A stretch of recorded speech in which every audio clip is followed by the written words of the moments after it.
Halo guys, apa kabarnya nih? Semoga sehat selalu ya. Terima kasih sudah mengklik video ini. Sebelum menonton, siapkan mental dan posisi rebahan kalian. Jangan lupa subscribe dan klik tombol loncengnya juga ya. Pada kali ini saya akan membahas film berjudul The Gangster Cop the Devil yang dibintangi oleh Ma Dong-seok. Sosok pria berbadan besar dan begitu garung. Seperti judulnya, gangster, polisi, dan iblis, ini akan melibatkan 3 karakter yang akan menjadi tokoh utama. Penasaran dengan kisahnya? Yuk tanpa banyak ngahuntu di awal, kita langsung masuk aja ke alur ceritanya.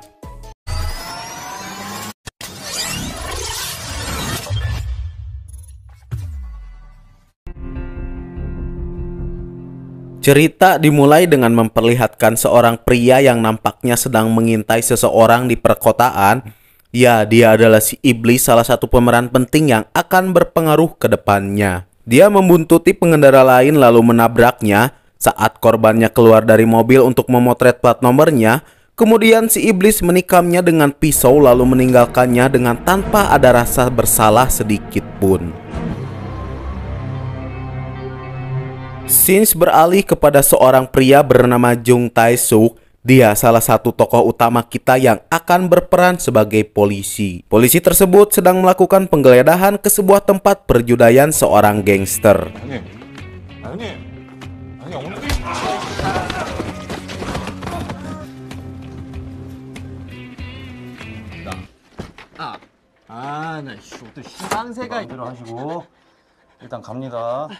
Kemudian berpindah ke tempat tinju yang dimana kita melihat seorang bos gangster bertato sedang memukul samsak. Ya, dia adalah Jang Dong-so, bos yang paling ditakuti oleh para gangster. Dan yang lebih menakutkan, ternyata di dalam samsak tersebut berisi seorang pria yang merupakan anak buah bos gangster saingannya. Dia juga ditemani oleh ajudannya atau tangan kanannya yang bernama Kwon Oh Seong atau sebut saja Johari, di mana dia mengikuti bosnya kemanapun dia pergi. Dan saat pergi keluar, semua orang tunduk terhadapnya. Mengetahui informasi bahwa perjudian ilegalnya didatangi oleh seorang polisi dan salah satu anak buahnya ditangkap juga, Dong-so menghubungi bagian kepala kepolisian agar segera menghentikan bawahannya. Akan tetapi, polisi tersebut menutup teleponnya dan akan segera pergi ke TKP di mana dia mendapat info tentang seorang yang telah dibunuh. Sampainya di TKP, ternyata tempat tersebut adalah tempat di mana pria telah dibunuh oleh si iblis. Polisi tersebut mengidentifikasi bahwa kasus tersebut dilakukan oleh seorang psikopat yang melakukan kejahatan secara acak. Di sisi lain, Dong-so sedang melakukan pertemuan bersama bos gangster saingannya bernama Sang-do, di mana dia mengobrolkan bisnis pembagian wilayah agar jangan sesekali anak buahnya menginjak wilayahnya lagi. Namun Sang-do malah sosorongot sambil mengunyah mie. Di situ ajudannya malah ikut berbicara dan memperingati agar jangan melakukan itu terhadap bosnya. Namun Dong-so lebih menghargai pertemuan bosnya. Untuk itu ajudannya dipukul dan dibanjurkan kuah mie, lalu mencabut gigi anak buah Sang-do dan memberinya kepada bosnya dengan campuran soju. Kebayang gak tuh bau jigongnya seperti apa? Beres percakapan dengan Sang-do, si bos gangster memilih untuk menyetir sendiri dan menitipkan antek-antek yang lain kepada ajudannya. Dalam perjalanan, si bos gangster ditabrak dari belakang oleh seseorang. Ya, kalian udah pasti tahu itu ulahnya si iblis. Si iblis tidak mengetahui korbannya seorang bos gangster dan seperti biasa dia menikam dengan sebilah pisau. Akan tetapi lawannya kali ini sangatlah susah karena Dong-so berhasil menahan diri dan melakukan perlawanan balik dengan menusuk di bagian dadanya. Si iblis pun meninggalkan Dong-so dalam kondisi yang sangat krisis. Di sisi lain, ajudannya sangatlah marah karena bosnya sudah diserang. Dia mengira bahwa itu ulahnya anak buah Sang-do. Dia pun langsung membawa seluruh pasukannya untuk menyerang basecamp antek-anteknya Sang-do. Singkat cerita, Dong-so sudah tersadar dan memberitahu ajudannya bahwa itu bukan ulahnya Sang-do. Dan dia menceritakan bahwa pria yang menyerangnya itu bukan seorang gangster, melainkan dia seorang diri dan tidak ada kaitannya dengan sebuah organisasi. Kemudian si polisi datang dan menginterogasi Dong-so tentang kejadian semalam yang menimpanya. Namun Dong-so tidak memberitahunya, melainkan hanya membisikkan.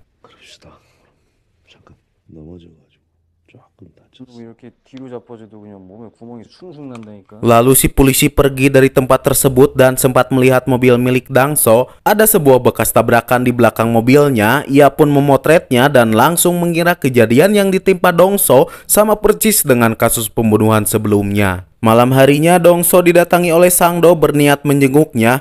Untuk kemudian Dongso dimintai pertanggungjawaban karena anak buahnya telah menyerang base camp milik Sangdo. Selain itu, dia pun meminta sebagian wilayahnya agar menjadi miliknya.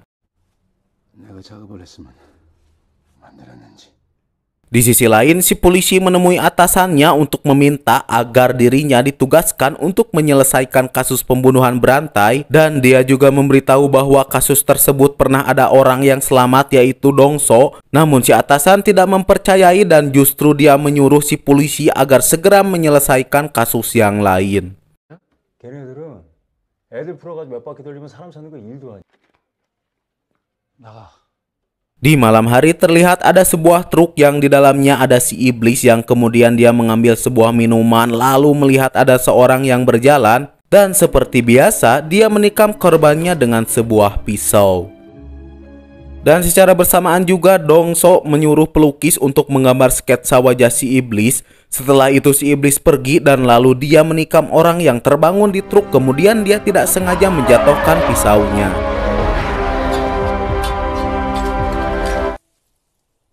Di lain lokasi, si polisi menyita tempat perjudian Dongso, lalu dia datang ke tempat Dongso untuk bernegosiasi.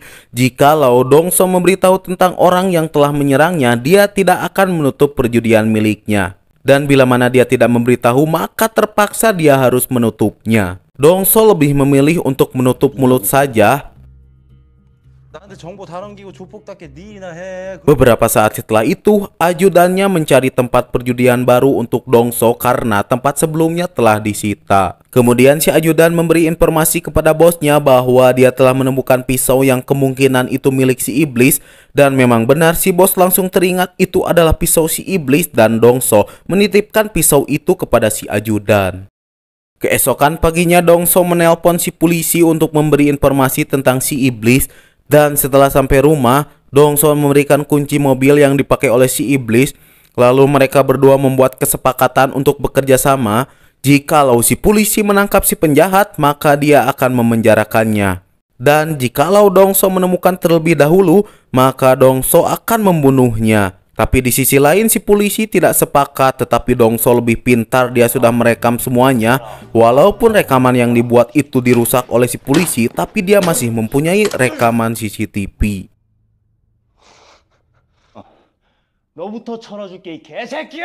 Dan setelah semua kesepakatannya diterima, si polisi memberitahu bawahannya bahwa dia bekerja sama dengan gangster karena si bos gangster tahu tentang si iblis dan terpaksa dia memilih untuk bekerja sama dengannya. 이제 경찰 도움도 좀 받고 살아야지. 부서한테 맡기고 우린 신탄진에서 다른 사건들까지 내 건인데 분명히 더 있어. 각자 공식적으로 맡은 사건 수사할 때. Sementara si bos gangster menyuruh ajudannya untuk membunuh Dongso dengan pisau milik si iblis agar seolah-olah si iblislah yang telah membantainya.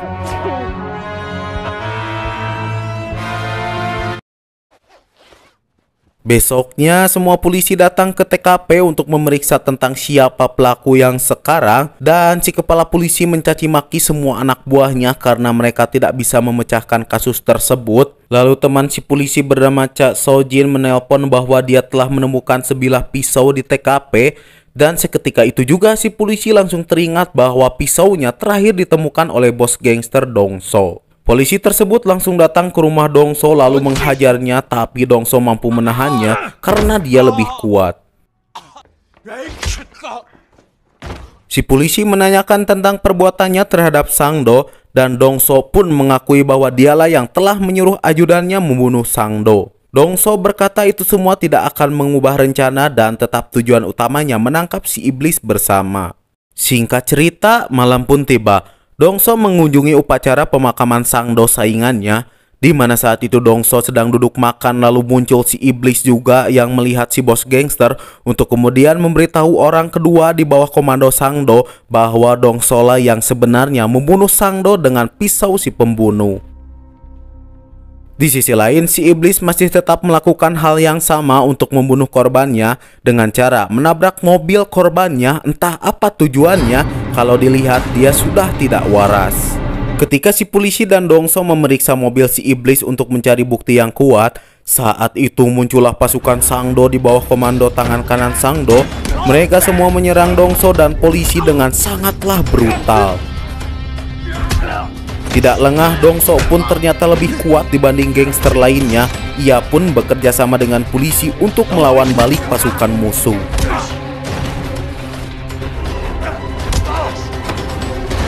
Di akhir pertarungan, si polisi sangatlah merasa bersalah karena telah melukai ajudan musuh dengan cara tertusuk tepat di bagian dadanya. Kemudian setelah itu Dongso membersihkan tempat semua kejadian agar seolah tidak terjadi apa-apa. Polisi tersebut sekarang ditugaskan untuk menyelidiki kasus penculikan dan saat tiba di TKP, dia berhasil menyelesaikannya. Saat itu juga tak sengaja dia melihat si iblis dan aksi pengejaran pun terjadi.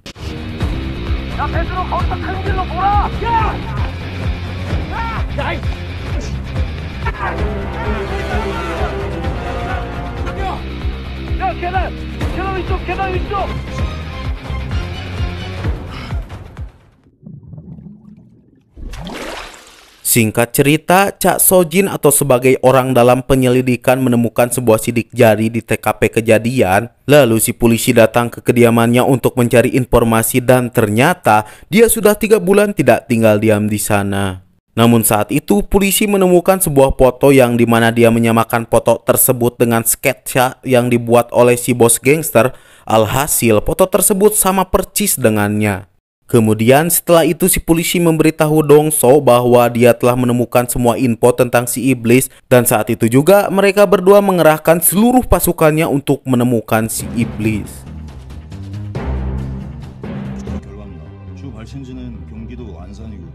Dan setelah semuanya terkumpul, kita melihat si bos gangster dan polisi sedang berjalan ke arah depan. Dan di adegan ini sangatlah keren karena ini kali pertama si bos bekerja sama dengan polisi. Kemudian semua pasukannya direcah di titik-titik tertentu di mana saat itu mereka semua mencari lokasi si iblis.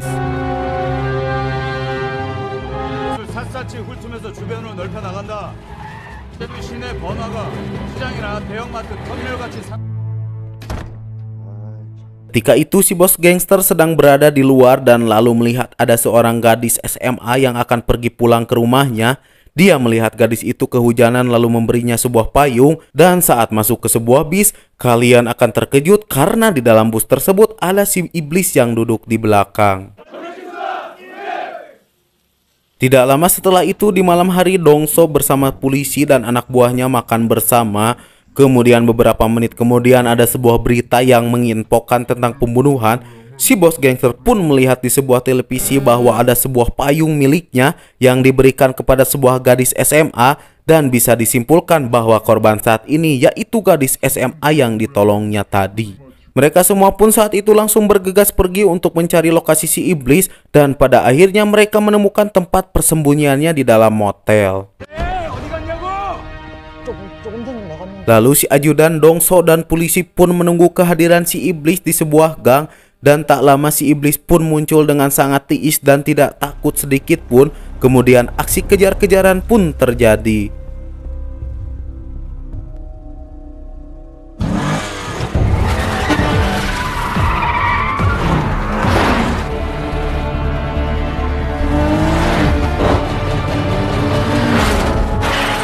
Dan dalam pengejarannya terjadi tabrakan 3 mobil yang membuat si iblis berhasil lolos.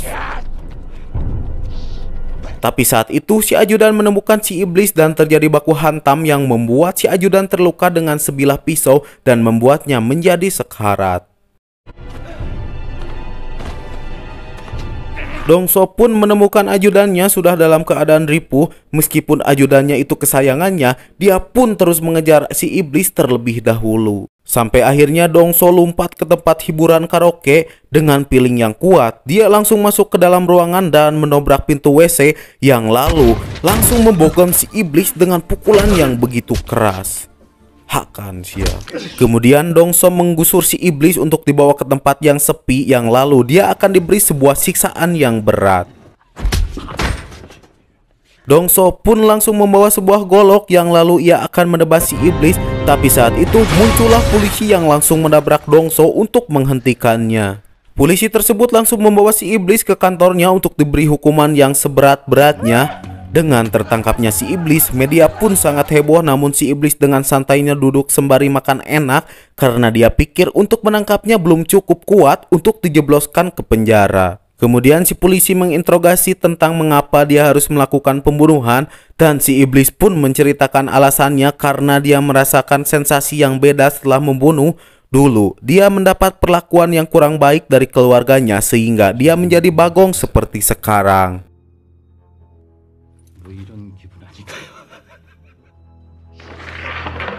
Tak cukup bukti yang kuat, akhirnya si iblis pun harus dibawa ke pengadilan. Dia juga mendapat seorang pengacara yang akan mensupportnya. Dengan alibi yang cukup bagus, si hakim pun tidak bisa ngomong apa-apa karena buktinya tidak terlalu kuat. Di saat itulah muncul si bos gangster yang akan menjadi saksi di persidangan. Dia pun langsung membuka bajunya dan menunjukkan bahwa si iblis pernah menyerang dengan pisau di bagian dada kirinya. Dongso juga berkata bahwa orang biasa tidak akan selamat dengan serangan tersebut. Lalu dia menunjuk ke si iblis untuk membuka pakaian bahwasanya dia pernah menahan dan melukainya di bagian dada kirinya juga. Tak hanya itu, si bos gangster menunjukkan sebuah tulisan yang menunjukkan bahwa dialah yang telah membunuh Sangdo. Alhasil, si iblis diberi sebuah hukuman mati sementara Dongso akan diberi hukuman beberapa tahun saja karena aktivitas perjudian ilegal. Dan yang paling mengejutkan adalah ketika itu Dongso mempunyai kesepakatan lain bersama si polisi karena dirinya meminta agar satu sel bersama si iblis. Setelah semua tindakan keji yang dilakukan si iblis, kini akhirnya si bos gangster bisa dengan puas membalaskan dendam.